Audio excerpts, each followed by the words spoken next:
After introducing the New Testament Passover and giving warnings as well as instructions to his disciples that included his betrayal by one of them and that they would all desert him that very night, Jesus was arrested by the armed mob in the Garden of Gethsemane. We're now ready to continue in Matthew's account where we left off last time here in chapter 26, verse 57. The New King James has, "And those who had laid hold of Jesus led him away to Caiaphas the high priest, where the scribes and the elders were assembled." Now, John's account reveals that they first took Jesus from Caiaphas's to the house of Annas, who was the father-in-law of Caiaphas. Annas had been high priest a couple of years before Caiaphas was made high priest, installed by the Romans. And that was a number of years prior to this.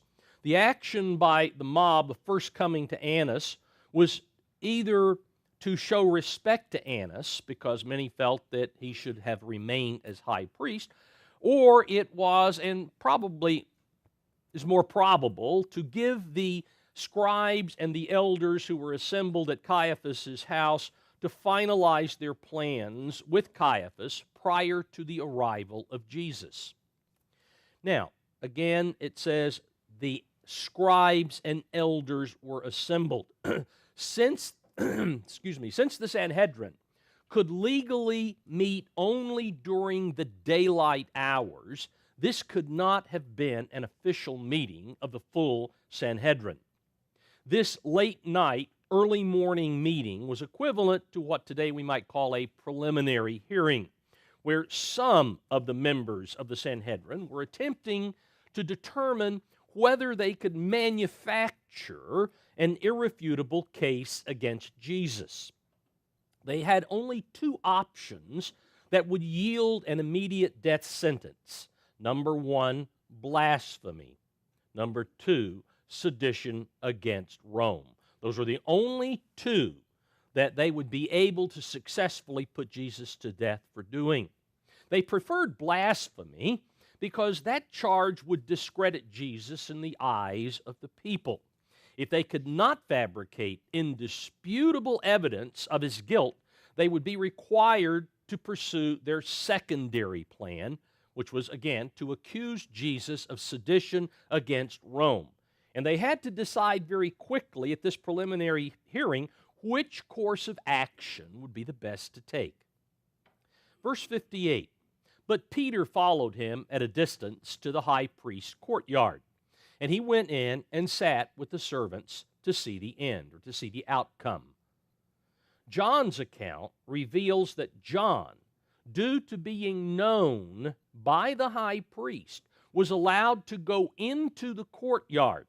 Then, when Peter showed up at the entrance gate and John saw him there, John went out and had the servant girl who took care of the gate to let Peter come in as well. Verse 59, "Now the chief priests, the elders, and all the council sought false testimony against." The New Living Translation interjects here that they sought, or they were trying to find witnesses who would lie about Jesus to put him to death, or the New Revised Standard says, so that they might put him to death. This indicates that the majority of the Sanhedrin were in agreement with each other that Jesus should be killed. This does not state that all of the members of the Sanhedrin were present at the nighttime meeting, but those who were in pretty much agreement that he needed to be put to death. They had absolutely no evidence whatsoever of wrongdoing by Jesus. Nothing that they could come up with. So they knew that the only way they would be able to make a case against Jesus was to find people who were willing to lie. Now, it may be, the Scripture doesn't tell us, but like Judas, remember, they had sent, before Passover ever came around, a couple of weeks prior to this, they had already put out word, if anybody knew where Jesus was, to report. And Judas, of course, when he went, says, "Well, I'm going to tell you, but what's in it for me?" In other words, you're going to have to pay me for the information. And it may be that they paid the witnesses. The Scripture doesn't say that, but it seems logical that that's exactly what they would do. They wanted to do whatever they could to get rid of this individual who was certainly putting a damper on their authority in the eyes of the people. In verse 60, but found none. So they sought false witnesses, but they found none. Even though many false witnesses came forward, they found none. Now the law required, go back to Deuteronomy chapter 17, chapter 19, I think there's one other place you can go to.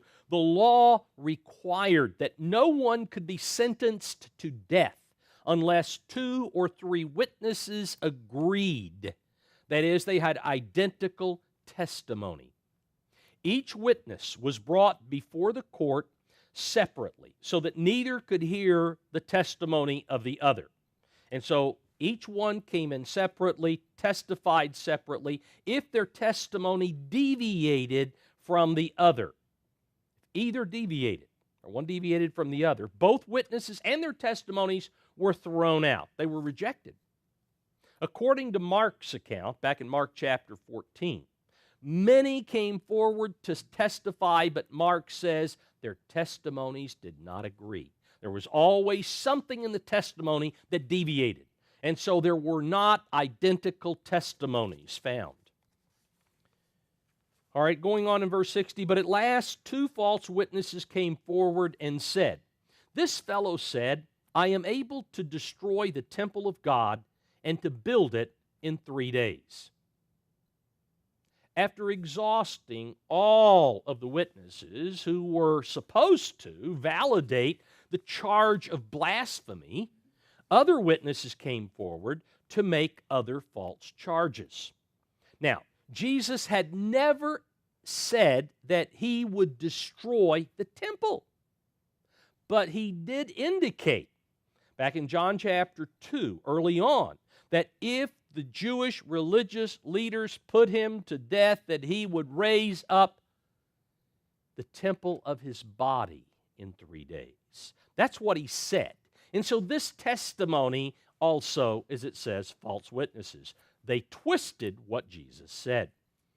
Verse 62, the Revised English Bible has, "At this, the high priest rose and said to him, 'Have you no answer to the accusations that these witnesses bring against you?'" Now, Caiaphas was upset. And he was upset because they were failing to produce the credible witnesses that he was hoping for. So now he began a verbal assault, a verbal attack against Jesus, hoping to provoke him emotionally to say something that could be used against him. And so that's the course now. He was not upset by what the false witnesses were saying, but rather the fact that he was not getting where he wanted to be by this point in time. Now, verse 63 tells us, New Revised Standard, but Jesus was silent. He refused to give any notice to the distortion of the truth by these 2 witnesses. Well, false witnesses, these 2 false witnesses. By his refusal to answer, Jesus partially fulfilled the messianic prophecy back in Isaiah chapter 53, verse 7, where it tells us that as a sheep is brought before its shearers, so he opened not his mouth. He stayed silent. He did not try to justify anything. He just kept quiet. Verse 63 goes on in the New Revised Standard, "Then the high priest said to him, 'I put you under oath before the living God. Tell us if you are the Messiah, the Son of God.'" Now, Mark's account, again in Mark chapter 14, uses the term the Son of the Blessed. The Son of the Blessed rather than the Son of God. Now, we need to understand, we think of Son of God as referring to a divine being, generally. You know, we know the angels are called the sons of God back in the book of Job, and we have other situations, individuals. Adam was a son of God. Well, this is the way that the high priest and the others of that time understood the term son of God. It was like David or like Adam being a son of God, not as a divine being. And so when he says, you are the Messiah, the Son of God, you are the Messiah, in other words, the son of David, who was the son of God. This is the way it was understood. The high priest here insisted that Jesus answer his question by including the name of God in his answer. By doing so, those present believed those present believed that the answer was false, they said, oh, that's impossible. Then the high priest could accuse Jesus of blasphemy, which again was what they were hoping to do. If Jesus didn't claim, or if he did claim to be the Messiah, then they could switch to their secondary plan. But they needed him to affirm that he believed he was Messiah. Then they could charge him with sedition. So, verse 64, the New King James translates, Jesus said to him, it is as you said. Or the Revised English Bible has, the words are yours. Now, up to this time, Jesus had never spoken since he was brought in by the mob. Never said a word. By keeping silent, they could bring no charge against him because even the attempt to use false witnesses up to this point had totally failed. And that's the reason Caiaphas was so upset, could not find credible witnesses. Now, in order for events to proceed to his being sacrificed, he answered the question of the high priest. The only reason he answered it, because he had to keep this moving forward. He had to be sacrificed. This could not be interrupted. In Mark's account, Jesus responded, Mark 14, verse 62, he responded by saying, I am. Are you the Messiah, the Son of the Blessed?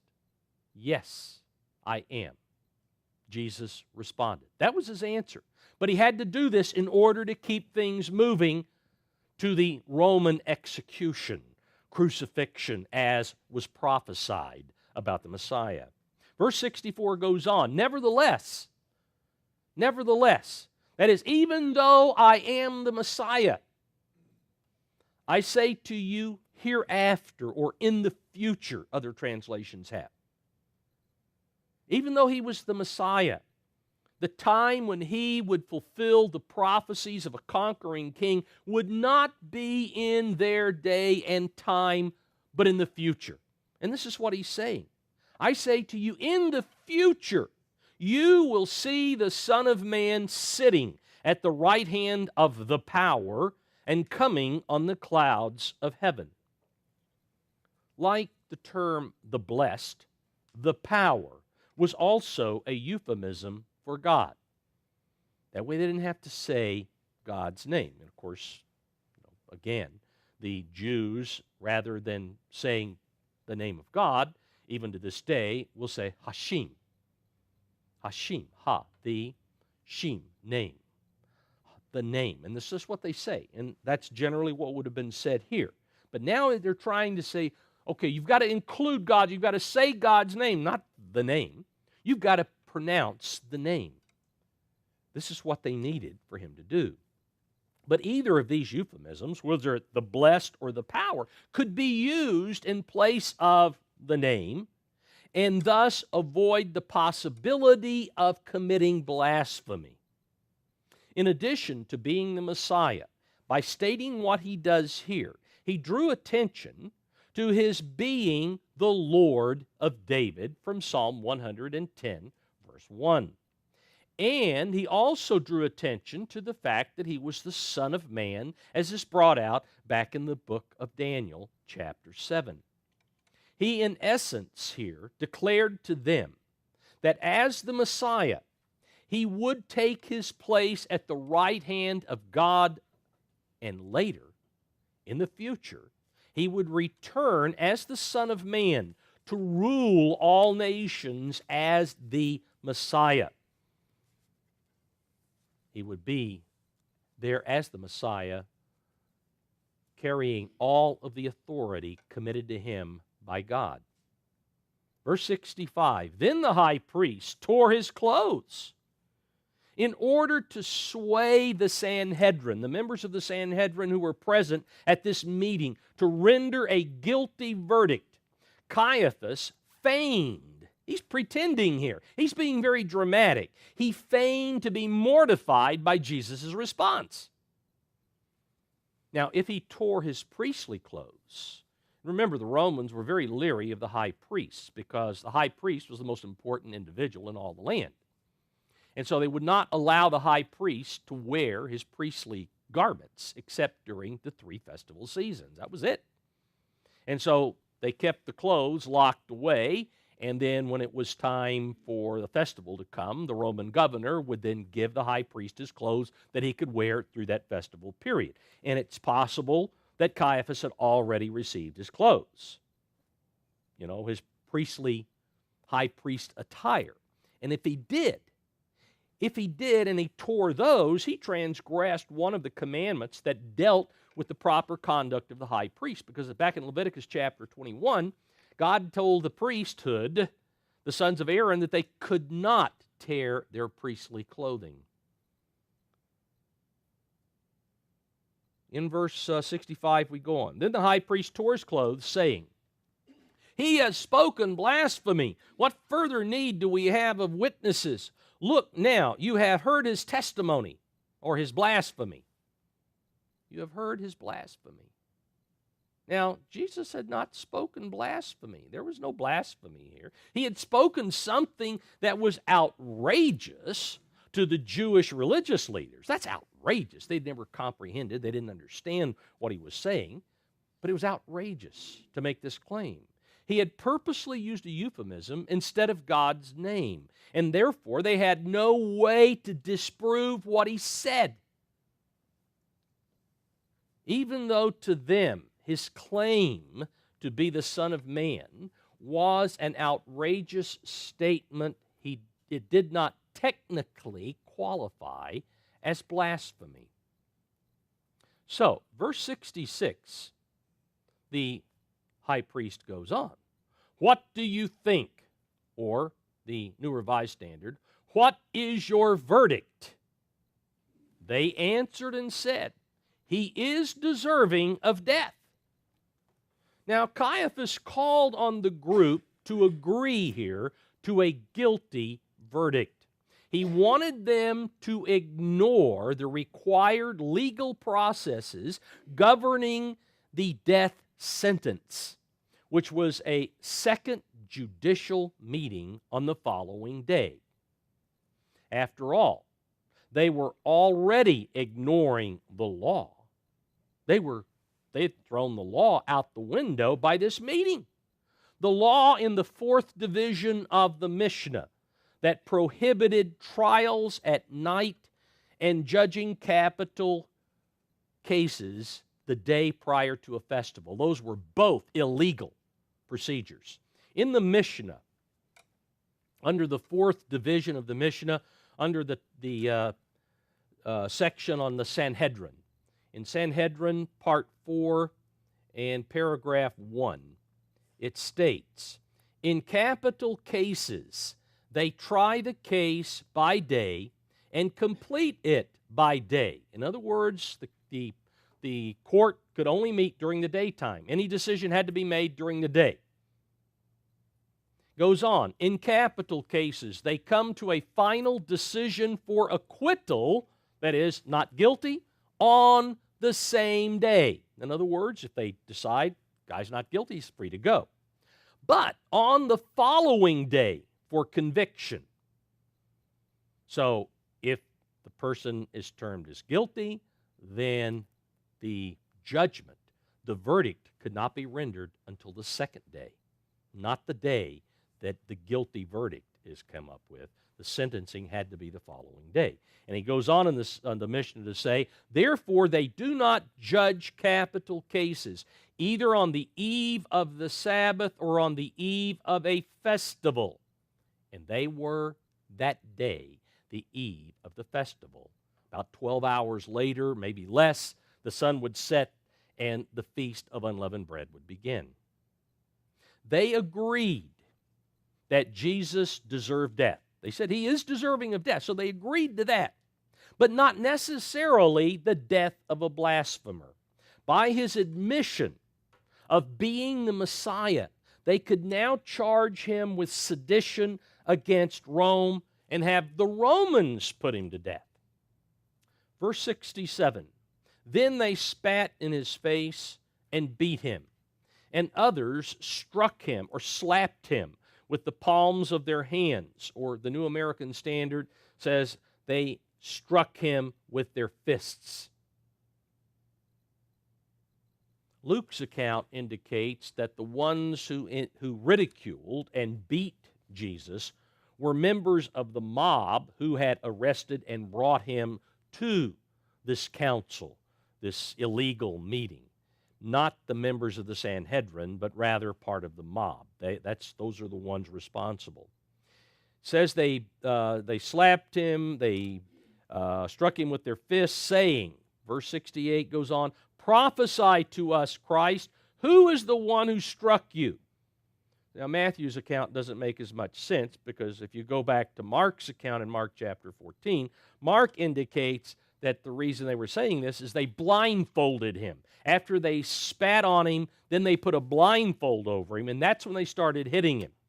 And then saying, prophesy to us, tell us who hit you, because he couldn't see with the blindfold over him.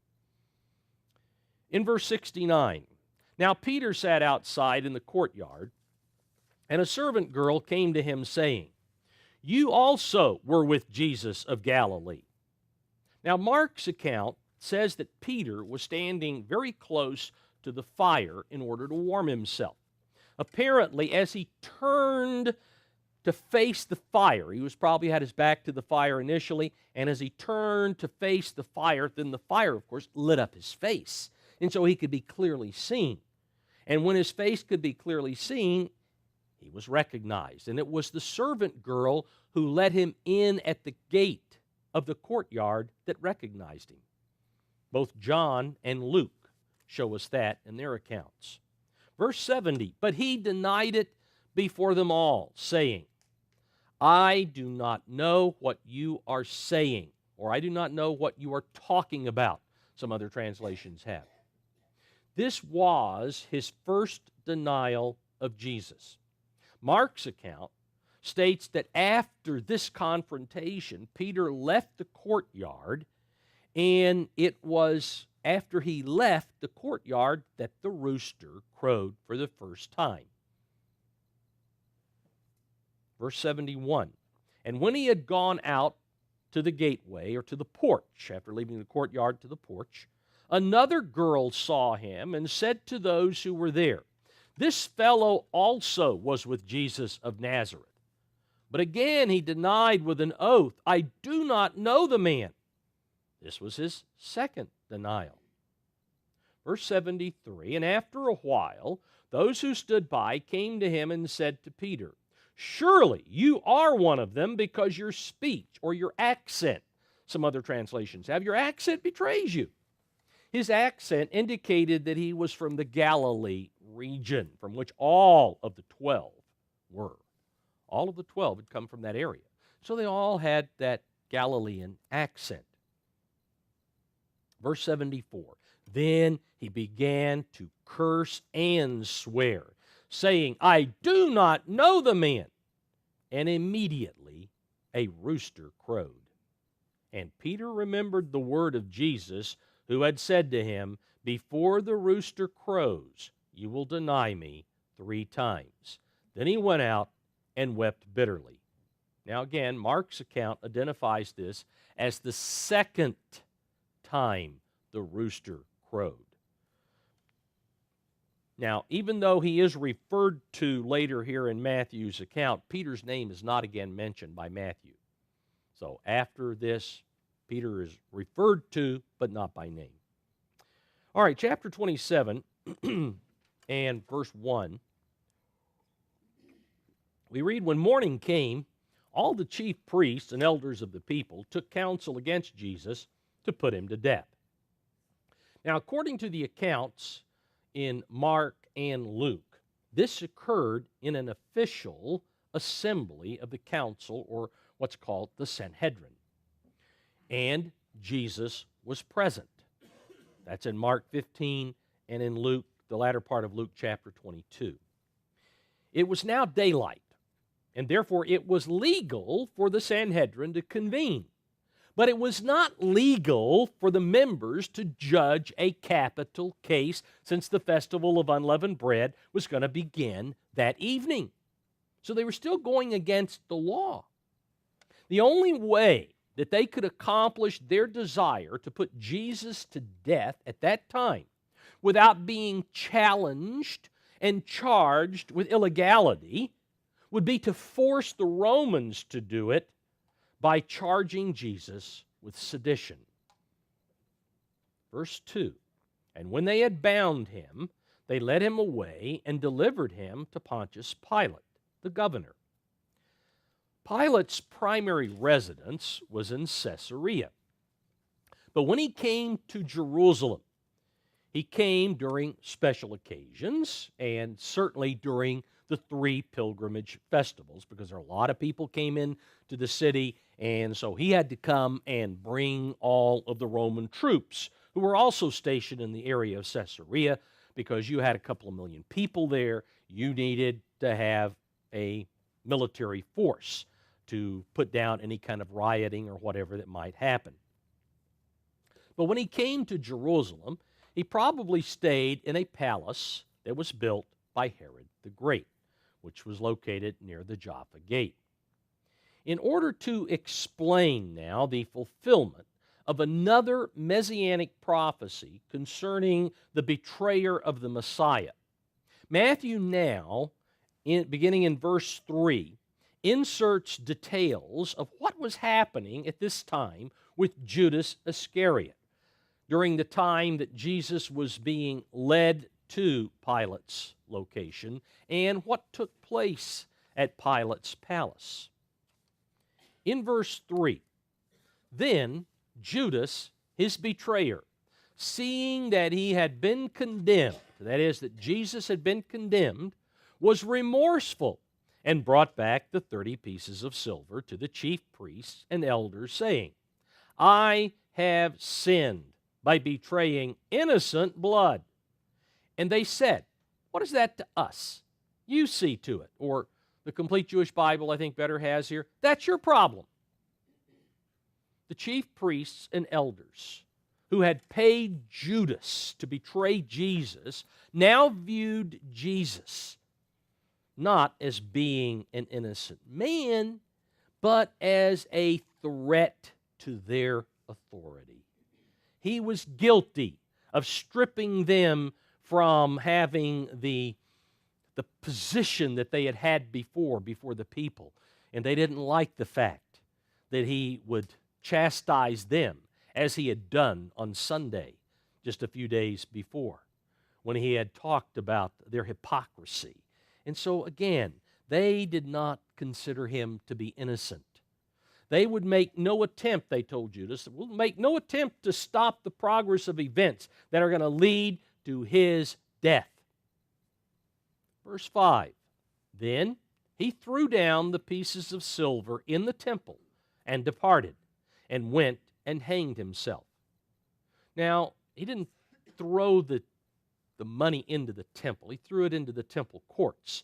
There was no way that Judas could get close enough, because he had to go into the area that only the priesthood could go in order to get close enough to throw anything into the temple. So it's talking about the temple court area. A lot of times, as we go through, we see temple used, but it's talking about the temple complex and not necessarily inside the holy place, going into the Holy of Holies. Now, there's added information over in Acts chapter 1 that reveals here that Judas did not die from hanging by a rope. He did not die from hanging by a rope. Here in Acts chapter 1 and verse 18, we read, now this man, speaking of Judas, purchased a field with the wages of iniquity, and falling headlong, he burst open in the middle, and all his entrails gushed out. And it became known to all those dwelling in Jerusalem. So that field is called in their own language Akel Dama, that is, field of blood. Now, that's what we read in Acts. That's what Luke records for us happened to Judas. But here, Matthew says that he went and hanged himself. But please note here in verse 5 of Matthew 27, he does not declare that Judas died by hanging. He doesn't say that. He says he hanged himself, but it doesn't say he died when he hanged himself. The manner of hanging is not described. You will note, no description of a rope or anything else. Just says that he went and hanged himself. We need to understand there were several things that were considered to be hanging. That is, the body to be lifted off the ground. Okay, the body hung. Crucifixion was considered to be one type of hanging because a body was lashed, tied to something, and it hung. Okay, so that was considered. But that's not something that a person can do. It requires help of someone else. Judas took his own life. He had no assistance. Impalement of the body on a sharp stake, which was done by the Egyptians, done by the Assyrians, done by the Babylonians, and even in places by the Romans. They took bodies and just jammed them onto posts, and the bodies hung on top of these posts so that people walking by could see that you don't want to mess with this government, because they're pretty nasty.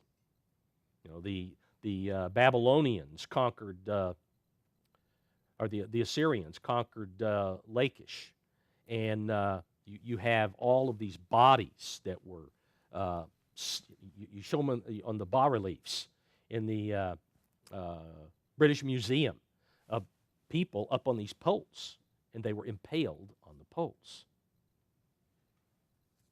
So impalement was considered to be a type of hanging, which could explain both what Matthew says here as well as what is found in Acts.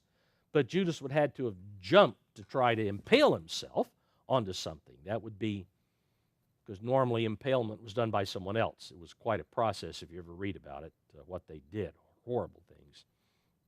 Because the intent was impale them so far up through their body so that they could still live for a few hours. That's that's the thought of mankind. That's how man believes should treat one another. Anyway, and then of course the third type of hanging involves what we're so familiar with because of the Wild, Wild West. Hanging by a rope that's been tied around the neck. Now, all three of those were considered hanging.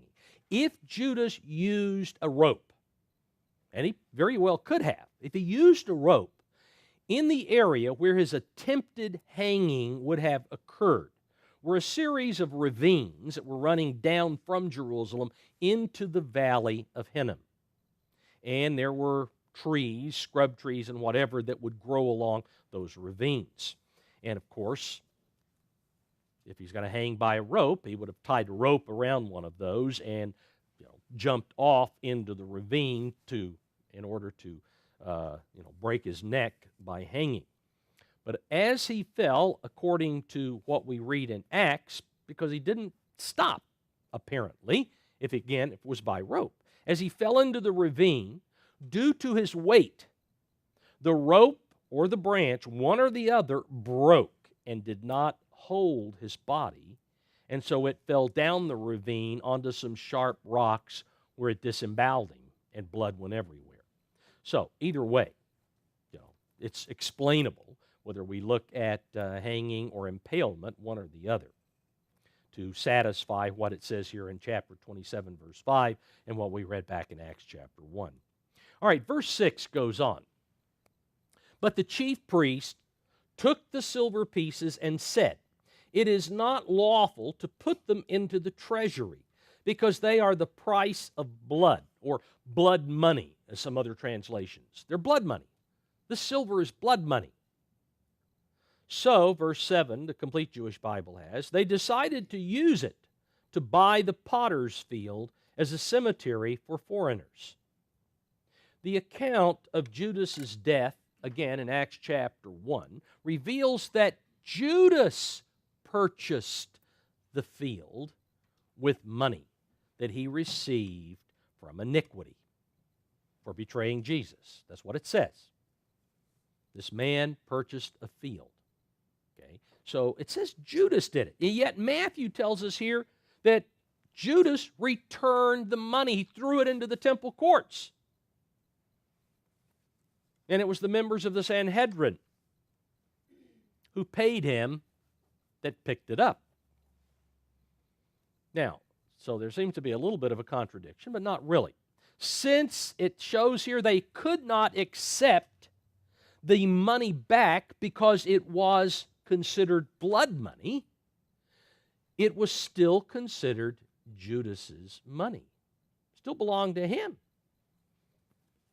And so they went acting as brokers in a sense and purchased the field with Judas's money. So he did buy it, even though Judas was unaware that he did it. That's what he did. In verse 8, therefore that field has been called the field of blood to this day. Now it was called the field of blood primarily, according to what Matthew tells us, because it was bought with blood money. But Acts chapter 1 also says that there is the fact that it was due to the blood of Judas being widely spread when he hit the rocks and disemboweled himself. And so it's a combination of the two. Verse 9, the New English translation has, then what was spoken by Jeremiah the prophet was fulfilled. Quote, they took the 30 silver coins, the price of the one whose price had been set by the people of Israel, and they gave them for the potter's field as the Lord commanded me. Now, this messianic prophecy is the primary reason for Matthew including this inset about Judas. There are two passages in the book of Jeremiah that have to do with the purchase of a field and a burial ground connected with shedding the blood of innocents. Jeremiah bought a field. This is back in Jeremiah 32. I won't turn there because it's most of the chapter. But in Jeremiah chapter 32, we find that Jeremiah bought a field for 17 shekels of silver, and he did it as a sign to the southern kingdom that he believed God's promise, that when the kingdom of Babylon fell, that the Jews would be allowed to return. And so he was buying a field for the hope of the future. When he returned, it would be property for his family. All right. In Jeremiah chapter 19, Jeremiah bought a clay jar from a potter. And while he was accompanied by some of the elders of Judah, he took it into the valley of Hinnom. There, in the valley of Hinnom, he prophesied about the innocent blood that had been shed there by child sacrifices, because the house of Judah had betrayed God by turning away from him and following other gods. Jeremiah gave the area a name, implying violence and death. He then broke the potter's jar, spread it around the area, and the area then subsequently became a burial ground for all of those who had betrayed God, who had turned away from him. But we look at that, how does that tie in with what we find in Matthew chapter 27, here verses 9 and 10? How does that fit? Because this statement attributed to Jeremiah is actually part of a very lengthy prophecy dealing with the ministry of the Messiah that was recorded by the prophet Zechariah, back in Zechariah chapter 11. That's chapter 11 of Zechariah is equivalent to Isaiah chapter 53 as far as all that's there about the Messiah and when he came in the flesh. It was in that prophecy in Zechariah that the people were asked to determine the value of the message and the ministry of the Messiah that he would bring to them after he had fulfilled his ministry. What was the value? What value do you put on what you've received? That's kind of the question there in Zechariah 11. The value they set was the price normally paid for a slave. And again, in Exodus chapter 21, that price was 30 shekels, 30 pieces of silver. When compared to the true work of the Messiah, and what was the ultimate work of the Messiah? Making possible eternal life. That's the value of his coming and his message. The messenger of the covenant. A covenant that would guarantee eternal life. And a sacrifice of his own blood to make that promise possible. When compared, the value they set was an affront to God. While you're worth a slave, in other words, you're under us, you're beneath us.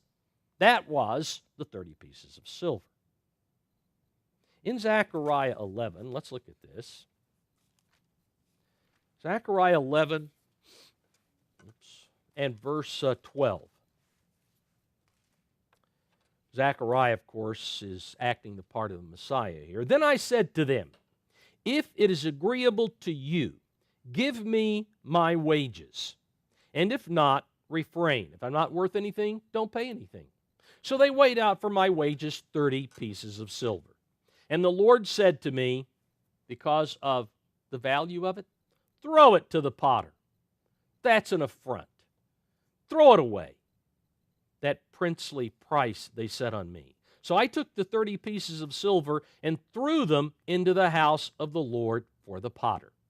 All right, that's what we find back here in Matthew 27, verses 9 and 10.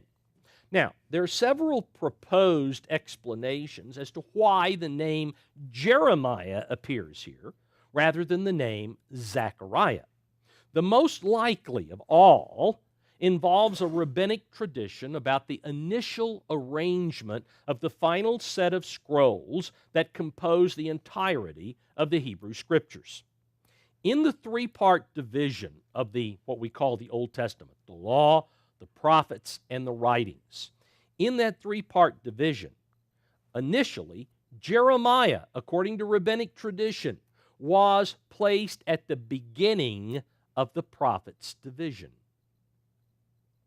Genesis, at the beginning of the law division, was the longest of the books in the Torah, the 5 books. Jeremiah, the longest of the prophets, at the first of the prophets division. And Psalms at the beginning of the writings division, Psalms being the longest scroll, largest scroll. And so all of the longest or the largest scrolls were put at the beginning according to rabbinic tradition. So, that being the case, just as Psalms, and we'll see later on, we'll connect Luke 24:44, is where Jesus, beginning with the law, he taught them the law, prophets, and the Psalms. Doesn't say writings, he says Psalms. And so just as the third division of the Hebrew Scriptures was referred to as the Psalms, the middle section, the prophets, was referred to as Jeremiah. Based on this tradition, it seems that Matthew then was referring to a prophecy found in the prophets division, which also includes Zechariah. So to me, that's the logical way that this can be explained. Some of the others, there's too much reasoning that has to fit in. But there is the rabbinic tradition, so that works. All right. The inset concerning Judas ends with verse 10. And Matthew now continues the story of Jesus being led to Pilate back up here in verse 2. Verse 2 ended. Now we pick up here in verse 11. However, before we move on to verse 11, in order to better understand why Pilate reluctantly took the action he did, it would be beneficial for us to review added details that John gives us back in John chapter 18. John gives us some details of the initial interaction of the Jewish religious leaders with Pilate before things moved as far as they are in Matthew's account here. So in John chapter 18, verse 28, then they led Jesus from Caiaphas to the praetorium, or some translations have either the palace or the residence of the Roman governor. And again, that was just during the festivals and other special occasions of the Romans that they would be there. And it was early morning, but they themselves, that is, the chief priests and the elders, the scribes, they didn't go into the praetorium lest they should be defiled, but that they might eat the Passover. So you see, the Passover hasn't occurred yet. New Testament Passover occurred the night before, but the Passover, that's coming up that afternoon. The Passover sacrifice was going to be slain and then eaten after the sun went down. All right? So, they wouldn't go into the praetorium lest they should be defiled, but that they might eat the Passover. Pilate then went out to them. So, since they wouldn't come in, he went outside and said to them, "What accusation do you bring against this man?" They answered and said to him. Now note how they responded to his question. "If he were not an evildoer, we would not have delivered him up to you."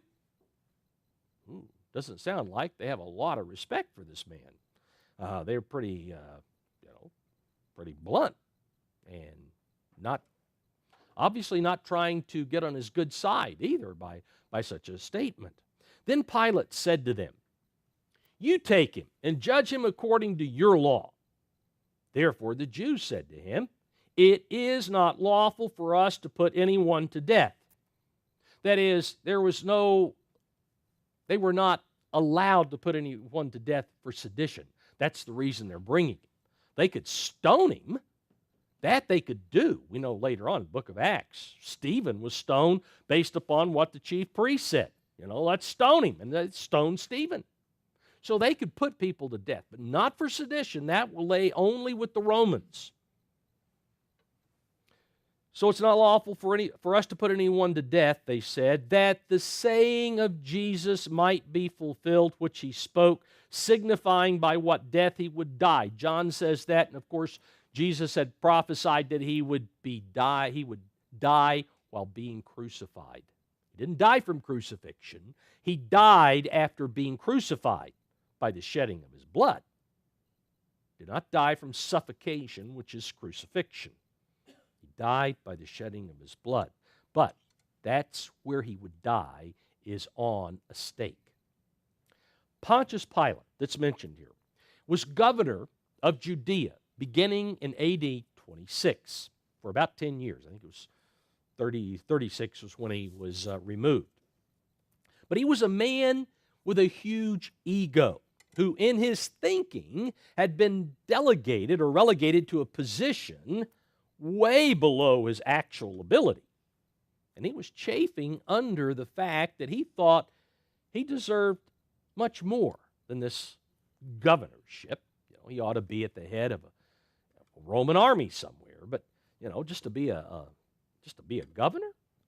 As a result, he abused his authority by making decisions and taking actions that were extremely unwise. Prior to having Jesus brought before him, Pilate had already been in trouble with the emperor Tiberius due to these unwise failings of his.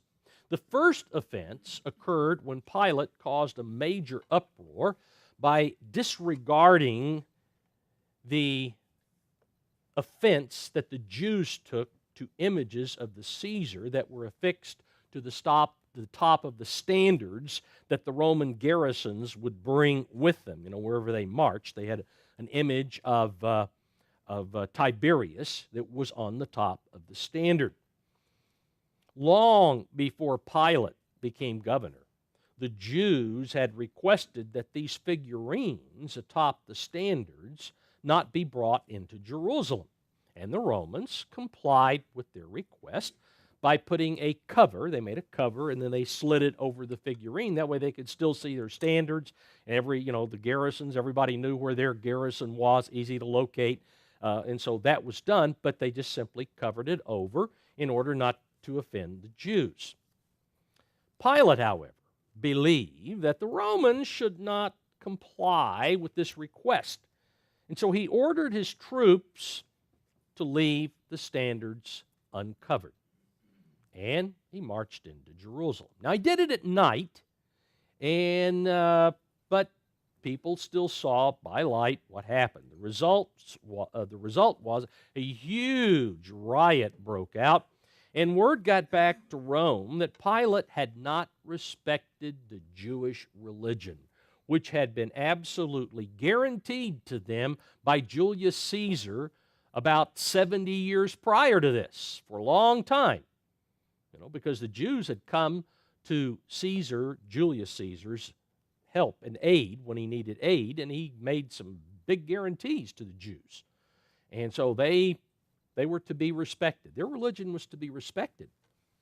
Pilate's next unwise act was to take and use money that had been devoted to the temple treasury. He took that money and built a second aqueduct to supply needed water to Jerusalem.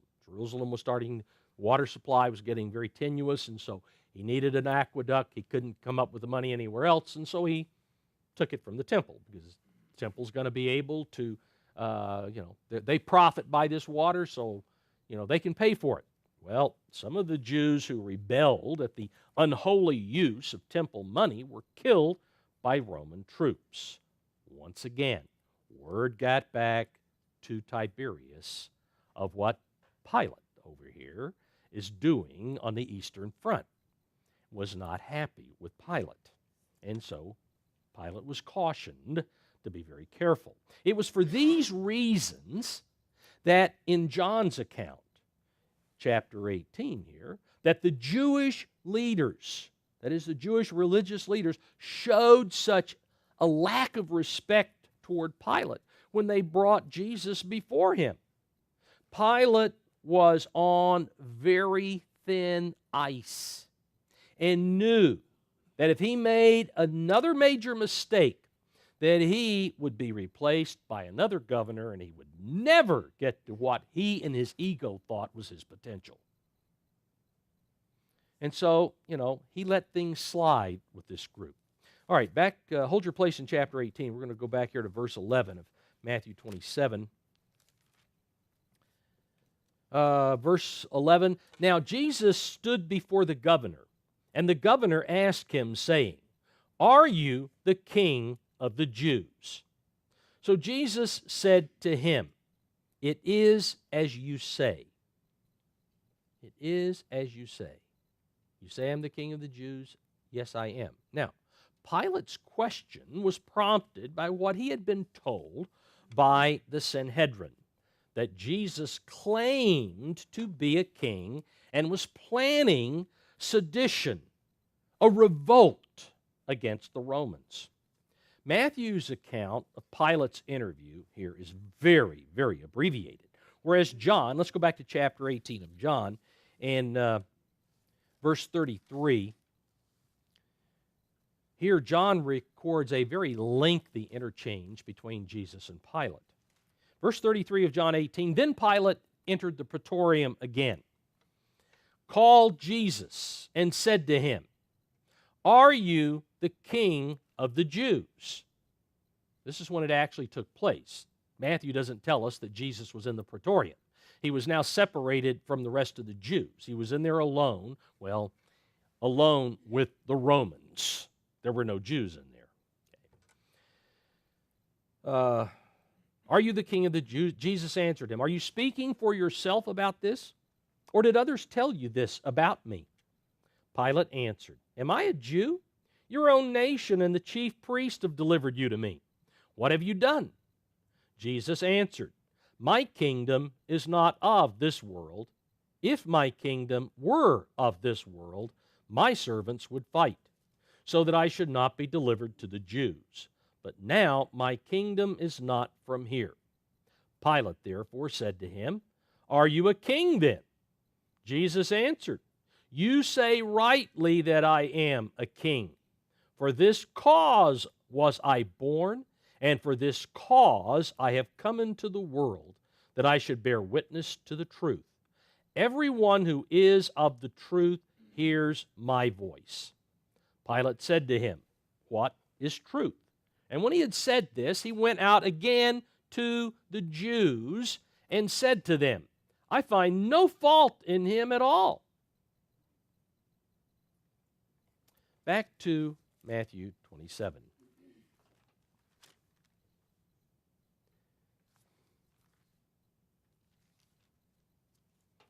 Verse 12. And while he was being accused by the chief priests and elders, he answered nothing. Now, this is kind of a parenthetical statement here. While he was being accused by the chief priests and elders, he answered nothing. Jesus talked with Pilate when he was brought into the palace away from the Jews, but when he was led back outside into the presence of the chief priests and the elders, who immediately began to throw accusations against him, Jesus refused to respond, refused to answer. Verse 13, then Pilate said to him, "Do you not hear how many things they testify against you?" But now, because he's outside, but he answered him not one word, now that they're out there in the presence of the Jews, so that the governor marveled greatly. In other words, Jesus was saying nothing about defending himself before these people. And so Pilate was just dumbfounded. Luke's account records that at this point, let's go over to Luke 23 and see this, but he records that at this point an accusation was made that prompted Pilate to send Jesus to Herod Antipas, who also was in Jerusalem for the upcoming festival, and staying either in another part of this massive palace that Herod built or some other residence close by. Here in Luke 23, then, verse 5. But they were the more fierce. This is after Jesus was brought back outside.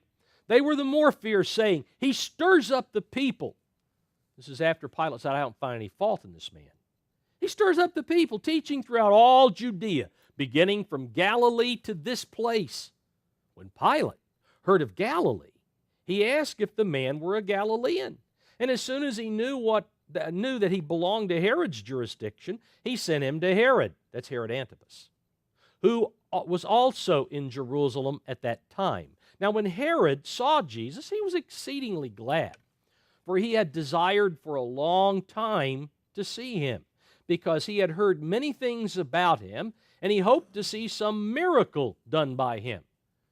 You know, in Herod's thinking, he wanted to see some magic trick. That's what he viewed Jesus' miracles as being. Then he questioned him with many words, but he answered him nothing. And the chief priests and scribes stood and vehemently accused him.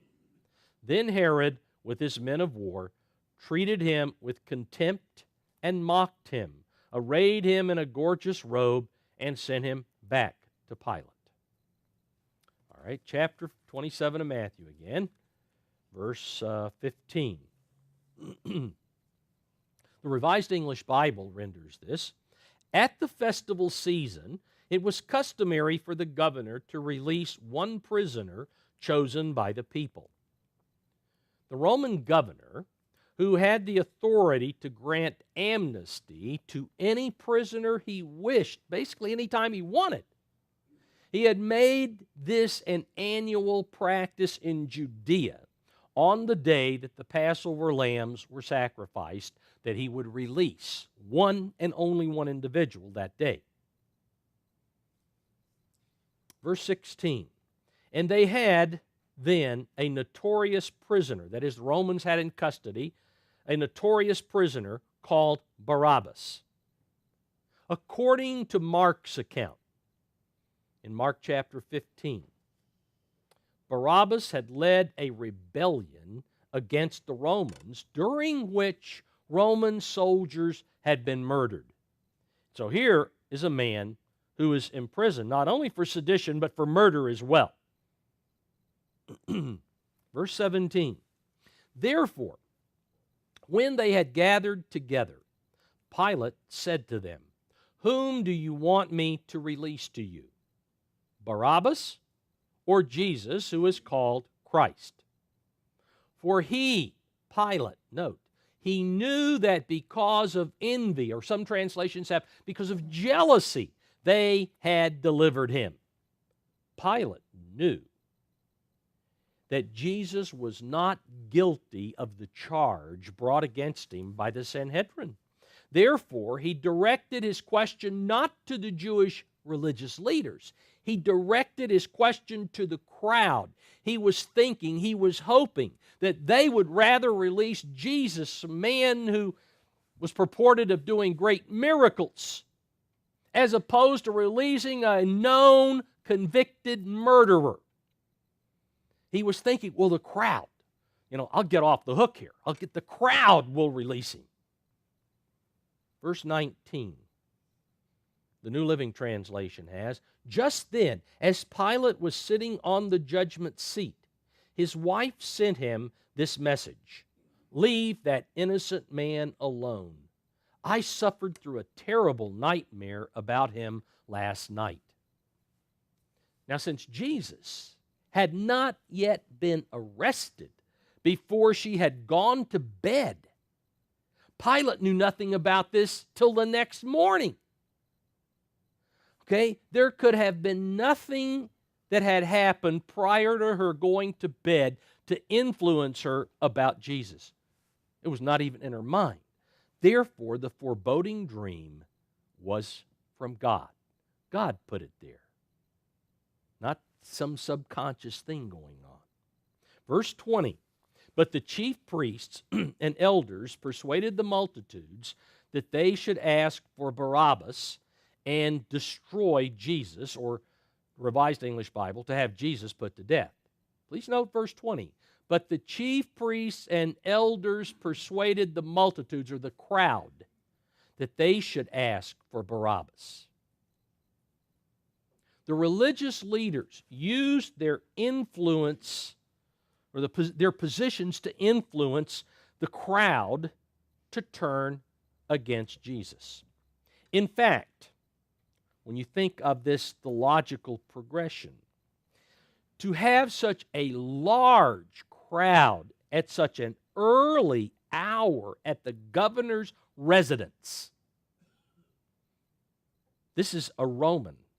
The Jewish religious leaders wouldn't even go into the praetorium because they don't want to be defiled to eat the Passover. Just getting too close to the Gentiles, you can get defiled.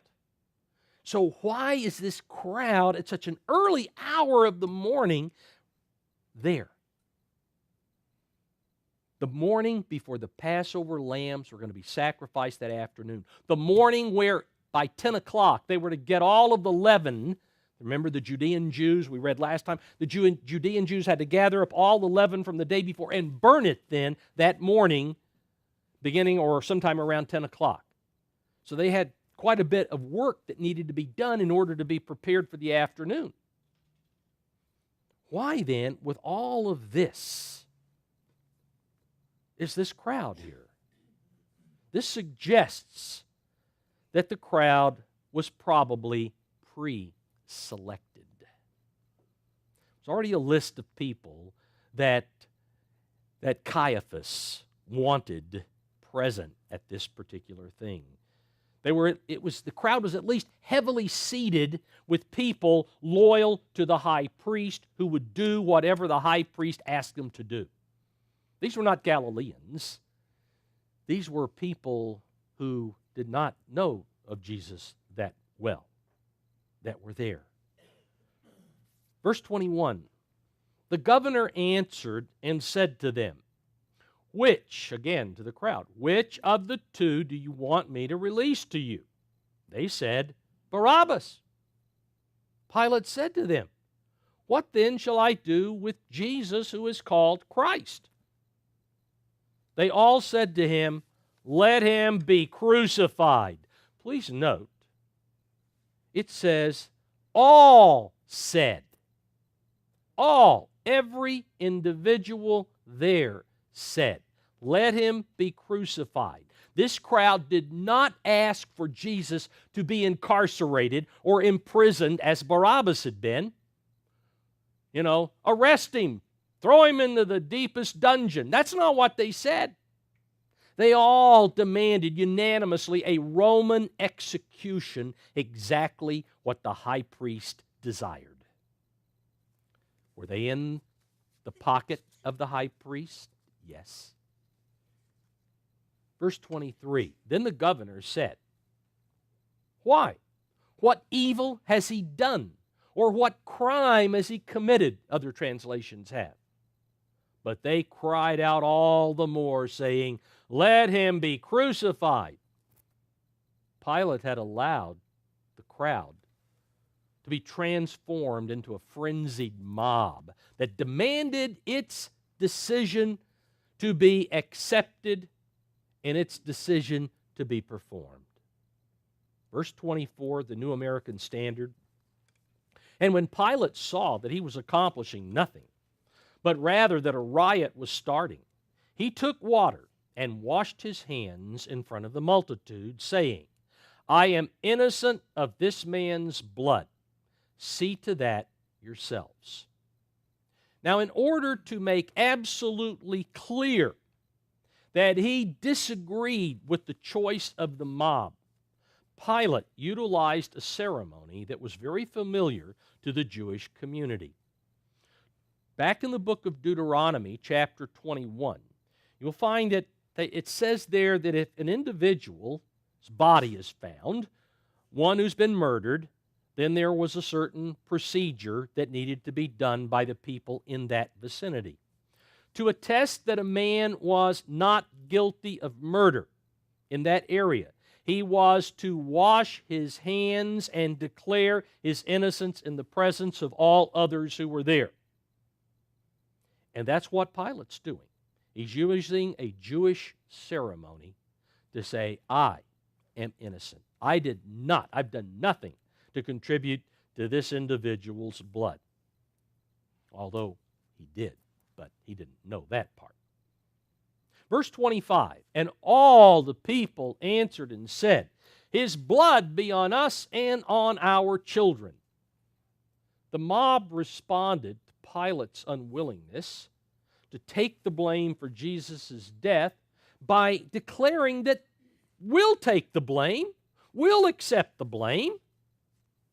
Now, most commentaries, at least the old ones written 30, 40, 50, 100, 200 years ago, you go back and start reading them, most of them will erroneously conclude that the mob's response here was the reason the Jewish people have so often been persecuted through the centuries. They put a curse on themselves. Now, it's ridiculous to believe that God would curse the whole of the Jewish people from then until now based on what a group of probably no more than 1 to 200 people max. That would be about it. That's the crowd. Maybe not more than 100, maybe not even that, but there's, a crowd doesn't have to be huge. But again, 200 people, that crowd, to believe that God would curse everybody based upon what that little group said? Impossible. There were 2 to 3 million people who came to Jerusalem during that time, according to Josephus, to keep the Passover. 2 to 3 million people and maybe 200 max state this, and God's going to hold all these other, 2,999,000 whatever.